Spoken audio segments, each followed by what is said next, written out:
كبار السن دول هم انا وحضرتك وحضرتك بعد شوية سنين. اللي احنا بنعمله مع كبار السن هو اللي هيتعامل معانا بالظبط بعد شوية سنين جاية. حضرتك لما بتعامل حد كبير في السن كويس بتعامل نفسك كويس، كما تدين تدان.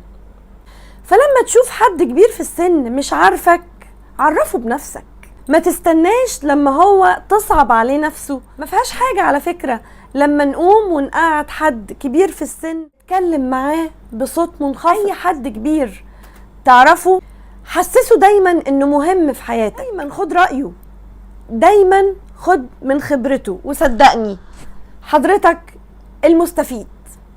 لو هو بقى لا سمح الله مريض ساعده من غير ما تحسسه انك متضايق.